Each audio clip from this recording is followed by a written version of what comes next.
Alors, j'ai lu aussi sur ton compte Instagram, c'est quelques lignes, mais je vais prendre le temps de les dire parce que je veux vraiment qu'on en parle.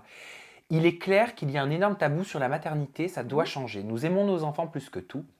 On donnerait notre vie pour eux. D'ailleurs, on se sacrifie une bonne partie pour eux, et ce, avec tout notre amour et parce qu'on le désire.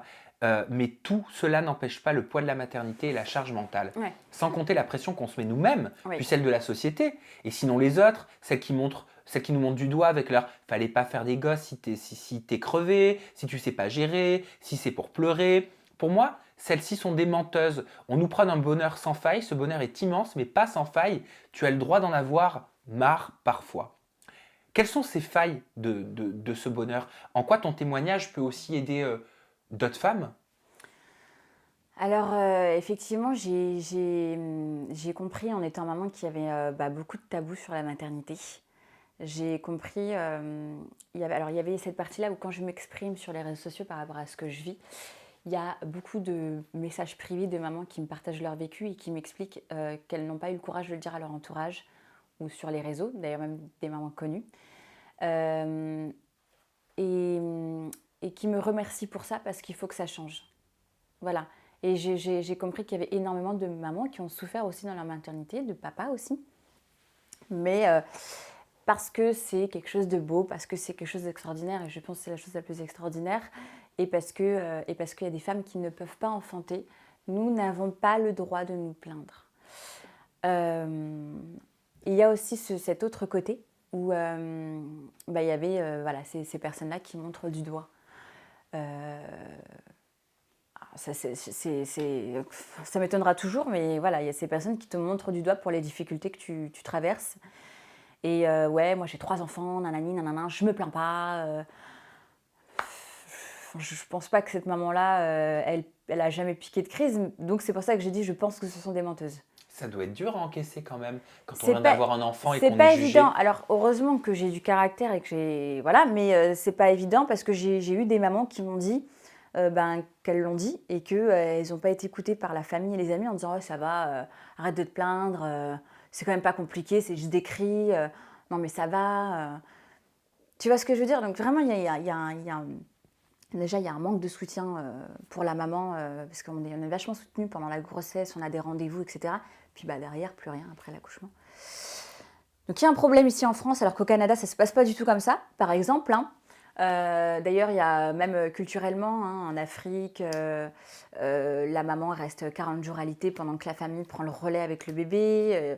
Enfin bref, mais en France, il y a Ah, un... tu t'es renseigné? Ouais, non, mais moi, c'est mon combat, je me renseigne tous les Ben jours, ouais, j'en apprends tous les jours, c'est mais, fascinant. mais bien sûr que c'est fascinant. Et si tu t'es renseigné, ça veut dire que tu t'es questionné, tu t'es remise en Complètement, question. mais complètement. Mais je me suis aussi demandé si j'exagérais pas, est-ce que j'étais capable d'assumer, est-ce que ceci, est-ce que cela.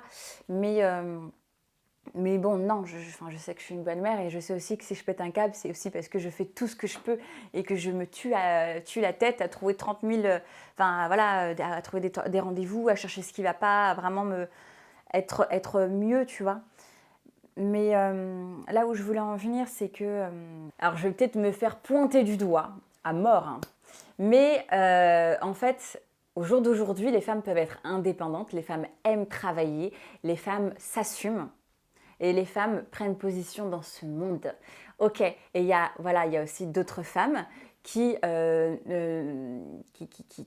sont pas là-dedans, en fait. Qui sont justement... Enfin, il y a des femmes, elles sont heureuses dans la maternité. C'est-à-dire qu'elles peuvent pondre, répondre, répondre, répondre. Moi, je n'ai pas ce truc. On est beaucoup à ne pas avoir ce truc. Il y a beaucoup de femmes qui ont ce truc. C'est-à-dire qu'elles sont heureuses à être à la maison et être mère au foyer.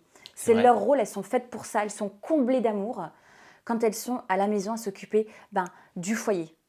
Et c'est un rôle qui est magnifique. Et ces femmes-là font des grandes familles. Il n'y a pas de problème. Mais il y a des femmes comme moi, un enfant, je me dis pas d'eux. Ah, t'en veux pas un deuxième au moment Non. où on parle? Au moment où on parle, je ne dis pas d'eux. Je suis la plus heureuse d'avoir mon fils. J'espère vraiment... j'ai un autre regard sur la maternité. Et moi, je suis heureuse quand je suis femme aussi, tu vois.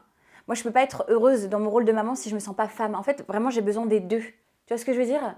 Comment tu fais pour avoir les deux? Est-ce que ça se fait de façon naturelle? Est-ce que tu as eu besoin de t'adapter, de réorganiser Ah, ta de toute vie? façon, tu es obligé de t'adapter au rythme. Et puis voilà, on n'a pas tous des bébés faciles, hein. Il y a des bébés qui sont plus difficiles. Je ne suis pas tombée sur le bébé le plus facile. Mais voilà, moi, tu sais, j'ai besoin de me dire, je veux voyager, parce qu'à la base, je voulais voyager avec mon mec, tu vois, enfin, c'est un peu comme ça que je voyais les choses, businesswoman, etc. Donc, je suis partie sur autre chose parce que l'amour, parce que j'ai finalement trouvé mon idéal. Je me suis finalement dit que ça pouvait marcher, tu vois, et que ça pouvait être comme je l'imaginais dans ma tête plus jeune. Alors, je me suis lancée. Je suis la plus heureuse, mais je ne me vois pas fonder une grande famille.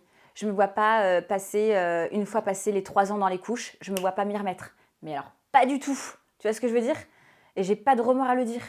Et ça n'empêche pas que mon fils aura tout l'amour du monde Mais et que je lui montrerai le pourquoi monde. tu disais je vais certainement me faire pointer du doigt pour Parce ça? que Ça veut dire que c'est tabou, ça aussi, de c'est dire je ne veux pas tabou, d'un deuxième enfant parce que je ne c'est veux pas complètement tabou. revivre tous ces moments C'est difficiles? complètement tabou. Et il y a beaucoup de femmes qui disent, enfin, qui comprennent pas et qui montrent du doigt quand tu as envie d'être une femme à côté, quand pour toi prendre soin de toi c'est important, quand pour toi aller travailler c'est important, quand pour toi générer de l'argent c'est important, quand tu as, d'autres priorités. Alors attention, quand tu as un enfant, c'est vrai que c'est ta priorité.